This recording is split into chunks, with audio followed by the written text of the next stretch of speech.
Good. So I'm going to kick it off. 4 questions. Is that all right? So thank you all for coming out. Look forward to giving you a brief update on what I've been working on with the president on some of this repeal and replace legislative proposal. So big picture, I am in favor of the full repeal of Obamacare, or, given the arcane Senate budget rules, repealing as much of Obamacare as we conceivably can under these rules. And I'm in favor of a full replace plan for Obamacare, because Nebraska families should have certainty that they can buy the kind of a policy that they want that goes with them across job and geographic change. So I want full repeal and full replace. Over the course of the last 4 or 5 months, we've been trying to work in the Senate on a legislative package that would put together repeal and replace. I've been supportive of those efforts. I've been working hard on those efforts, and I still support those efforts if Mitch McConnell, the Senate Majority Leader, can get that ball across the finish line by a week from Monday, which is Monday, July 10th, the day we come back from the state work period for the 4th of July weekend. On the other hand, if we can't get this done, instead of walking away from either repeal or replace and just turning to a sort of band-aids around the edges, trying to tweak and fix and prop back up the crumbling substructures of Obamacare, I don't want that to happen. So I think it would be a more prudent legislative step to unbundle repeal and replace. And so I've been working with the president's senior team at the White House, and this morning I sent the president a formal letter suggesting that if the Senate is unsuccessful over the next 10 days in getting to a combined repeal and replace plan, we should unbundle those 2 efforts, and we should vote on a standalone repeal bill. Every Republican senator except one, Susan Collins of Maine, is the only Republican senator that hasn't campaigned on repeal of Obamacare, and all of us have voted for the repeal of Obamacare in December of 2015. It's just that President Obama subsequently vetoed it. I'm suggesting to President Trump, and he has now embraced this morning, the proposal that we should vote on that old repeal bill again, but we should do one really important thing to it. We should put in place a 1-year delay before it would be effective. We should vote on repeal, but not have it go into effect for a year, so that families would have the certainty of knowing that their policy wasn't going to evaporate immediately.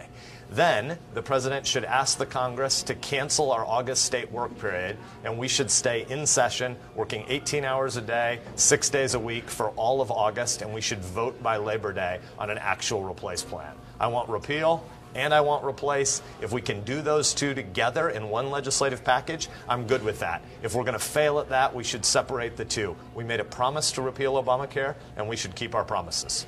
A lot of people had a problem the way this bill was kind of crafted. Some say underneath closed doors.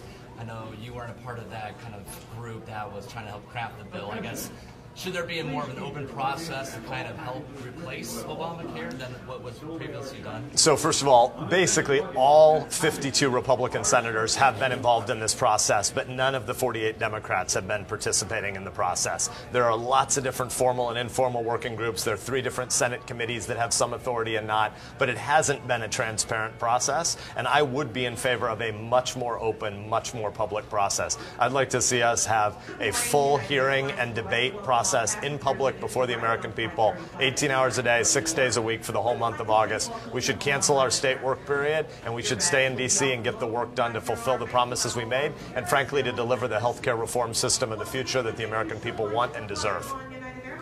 The president seems to have an idea. What do you think he wants to see from Obama? Yeah, so the president began tweeting this morning about 20 minutes after I was on Fox and Friends laying out this proposal that was in the letter that I formally sent him this morning, but that I'd been vetting with his team the last few days. I've just been on the plane the last 3 hours, so I don't know what further developments there have been with the White House, but my understanding is that the vice president and his team are working with Senate leadership right now to evaluate this 2-step process possibility. And you're saying this 2-step process wouldn't affect families because of the year-long delay?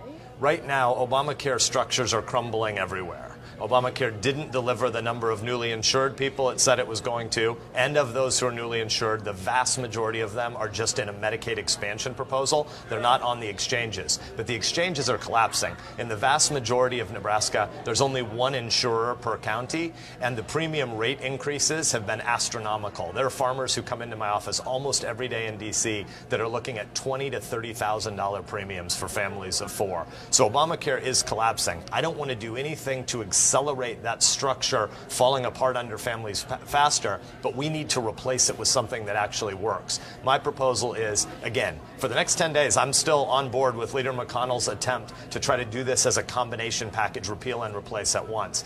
But if the leader can't get that accomplished in the next 10 days, then I think we should do standalone repeal, but not effective for a year, and then we should get to work round the clock on a replace plan. Senator, you and the President are both very active on Twitter. This morning, an example of how he's been in support of you.